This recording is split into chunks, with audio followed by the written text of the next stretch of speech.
Oke, halo guys, and welcome back to my channel Kironime. Di video kali ini kita bakal lanjutin pembahasan web novel atau lanjutan anime Shinkan no Mi untuk season 2 nya. Nah, di video kali ini kita bakal lanjutin part sebelumnya.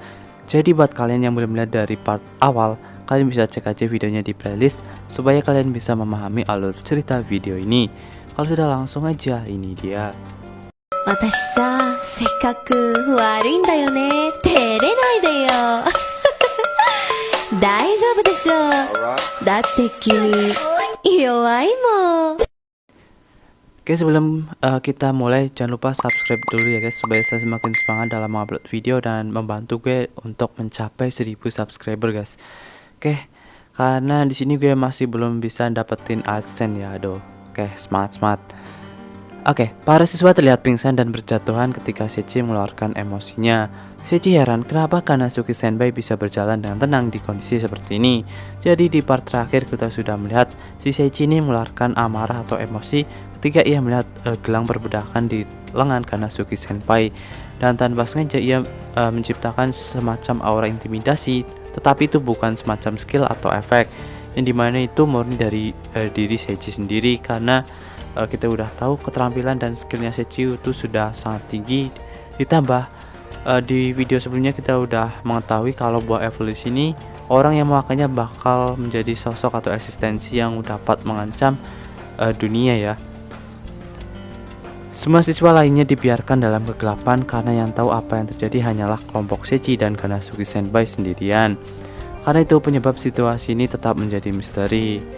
Setelah kami menunggu Beatrice bangun yang menjadi satu-satunya korban dalam kelompok kami kembali ke stadion untuk pertempuran melawan Saria dan Rurune sore ini. Maka jadi di sini nanti Seichi bakal melawan Saria dan Rurune, dan Seichi juga udah mengalahkan murid-muridnya di kelas F di video sebelumnya, dan di sini Saria dan Rurune sudah menantang si Seichi ya. Sudah begitu lama sejak terakhir kali bertarung melawan Seichi, gumam Saria. Saria mengatakannya dengan senyum sambil melakukan latihan pemanasan. Rurune juga, ia adalah orang yang putus asa pada saat itu, dan Rurune bertanya-tanya pertarungan macam apa yang bisa kulakukan melawan Seichi. Namun yang lebih mengkhawatirkan adalah pertarungan melawan Rurune yang memiliki kekuatan bertarung yang tidak diketahui. Selama insiden di Telbert, hanya satu tendangan yang dia butuhkan untuk membuat gelombang kejut yang membuat semua monster menjauh. Nah, jadi di sini Seichi agak was-was ya kepada si Rurune, yang dimana kita tahu tendangannya Rurune itu nggak ada otak ya guys. Saat Seichi melirik Rurune dengan pikiran seperti itu, dia memberikan pandangan bingung yang tak terduga. Apakah kamu siap? Bersiaplah, mulai. Nah, di sini si Beatrice yang mengaba-ngaba ya. Ini kekuatan baruku loh, ucap Saria. Apakah dia mendapatkan keterampilan khusus atau sesuatu? Saat Seichi menempatkan kewaspadaannya pada Rune juga, Saria membuka lengannya yang disilangkan. Lalu, Henshin. Wajah Saria berubah menjadi gorila. Hanya wajahnya saja, tetapi tubuhnya masih pada mode manusia. Dan itu adalah sesuatu yang tampak aneh ya bagi seorang wanita cantik dengan wajah gorila. Oke, saya mulai. Gerakan instan. Bukankah keterampilan itu? Teknik yang dilepaskan Saria adalah yang ia gunakan saat kami bertarung saat itu di hutan keputusasaan tanpa batas ya. Dalam sekejap, Saria menghilang dari pandangan Seichi dan muncul di depan matanya. Sebelum Seichi menyadarinya, refleksnya seharusnya berada di kelas yang tinggi. Tetapi seperti biasa, gerakan Saria terlalu cepat untuk mata telanjang. Namun, Seichi yang sekarang memiliki keyakinan bahwa ia bisa menanganinya, bahkan jika dia tiba-tiba muncul seperti itu. Bahkan mengenai Saria yang muncul di depan, Seichi menangani situasi seperti yang direncanakan. Seichi menghindari tinju yang tepat mendekatinya dengan kecepatan tinggi dan menghindar. Kemudian dengan menggunakan momentum itu, Seichi dengan ringan melemparkan tendangan ke arah punggungnya. Namun Saria tidak hanya mampu menghadapi counter. Jadi si Seichi di sini sudah percaya diri ya. Dan itu sudah nebak kalau pasti dia bisa menanganin serangan apapun pasti. Karena emang Seiji udah terlalu overpower sih.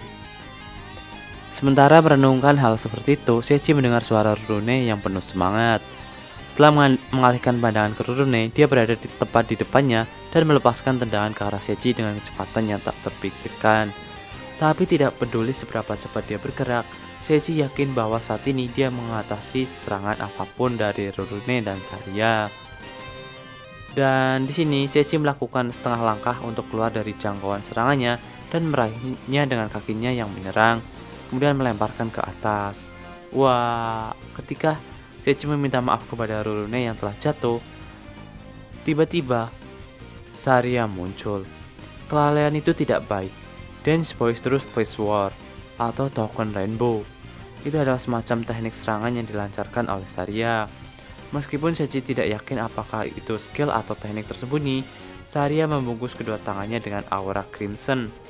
Sebuah pukulan yang sangat kuat diarahkan ke Seiji terus-menerus. Jika itu mengenai Seiji tidak salah lagi, pasti itu akan membuat yang terkena mati. Stadion benar-benar menjadi kacau akibat dampak serangan Saria. Seiji melirik ke arah Beatrice dan para siswa yang menyaksikan pertarungan kami. Mereka bingung oleh pertarungan tidak masuk akal tersebut. Seiji melihat Beatrice menggumamkan sesuatu. Jangan bilang kalau aku yang harus membayar ganti rugi nanti. Setelah itu, Saria berubah menjadi bentuk gorila dengan insting liarnya. Di saat Seiji terkejut, ia merasakan kehadiran Rurune yang akan melancarkan serangan kejutan. Tetapi Seiji masih bisa menghindarinya. Kemudian mereka berdua melancarkan serangan bersamaan. Dan dengan lembut Seiji menangkap pukulan dan tendangan mereka dengan kedua tangannya. Seiji meraih tangan dan kaki mereka dan mulai mengayunkan. Seiji mengayunkan mereka berdua dengan putaran yang sangat cepat, sehingga tampak seperti tornado yang berputar dengan kuat. Akibat itu, tanah di sekitar juga terangkat. Mengetahui dampak yang dihasilkan, Seiji segera menghentikan putaran tersebut dan seperti yang kita lihat, mereka berputar dan menjadi tidak bergerak atau menjadi pusing. Kemudian secara cepat, Seiji menarik pedangnya dan mengarahkan ke leher mereka berdua. Dan iya, ini adalah kemenangan Seiji. Maaf, saya terlalu antusias. Seiji menghela nafas lalu saat ia berbalik ke arah Beatrice untuk meminta maaf. Beatrice dan para siswa tercengang melihat keadaan mereka. Wow, semuanya jelas terkejut ya melihat akibat serangan terakhir Seiji yang dimana itu mengakibatkan sebuah putaran tornado yang dimana mengakibatkan tanah di sekitar juga ikut terangkat. Oke, kita lanjut. Setelah pertandingan selesai, Seiji memperbaiki arena menggunakan sihir tanahnya. Sihir atribut bumi pada dasarnya adalah sihir yang menghasilkan gumpalan atau memanipulasi tanah dan memindahkan dalam area efek yang kecil. Tetapi Earthwave atau gelombang tanah ini sesuai namanya, adalah sihir yang secara harfiah menggerakkan tanah seperti gelombang dan jangkauan efektifnya adalah seluruh stadion. Kemudian setelah mengembalikan stadion ke penampilan semula, Seiji menggunakan life magic atau wash pencucian ke semua orang untuk membersihkan tubuh. Kemudian mereka kembali ke kelas bersama Beatrix dan para murid. Di kelas tampak mereka memiliki raut wajah seperti pasrah dan lain-lain. Itu sangat menyedihkan. Semua orang di kelas ini memiliki potensi untuk menggunakan sihir, meskipun itu belum muncul. Dan ini hasil analisis dari Seiji yang sudah menghadapi mereka semua, dan rata-rata memang mempunyai potensi dalam menggunakan sihir. Seiji mungkin bukan dewa, tapi aku seorang manusia yang memiliki potensi untuk menjadi dewa. Seiji melangkah maju, memandang semua orang lalu berkata, aku pasti akan membuat kalian bisa menggunakan sihir. Untuk sambutan, semua orang menatap Seiji dengan kosong, namun Al tertawa pahit, Saria tersenyum lebar, dan Rurune dan Olga menunjukkan rasa hormat kepada Seiji.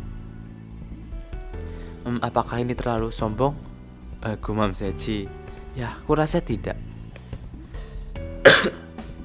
Oke, kita pindah scan. Hutan hebat Barbador.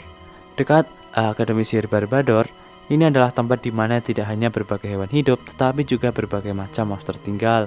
Dan itu sering digunakan untuk latihan pertempuran yang sebenarnya oleh para penyihir dari Barbador Magic. Oleh karena itu, para guru secara teratur menipiskan monster agar monster tidak bertambah lebih dari yang dibutuhkan. Kemudian di kedalaman hutan itu, seorang pria berhenti di atas tunggal pohon.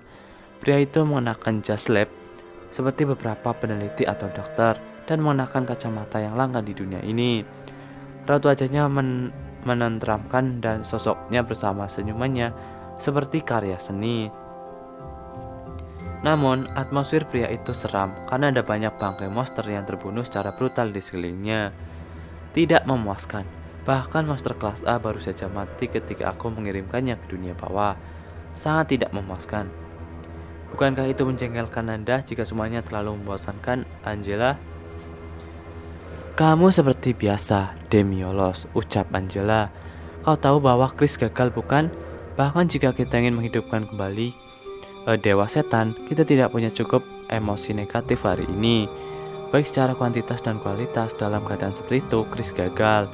Dan itu bukan hanya Chris, para utusan lain juga tak terhitung jumlahnya telah gagal.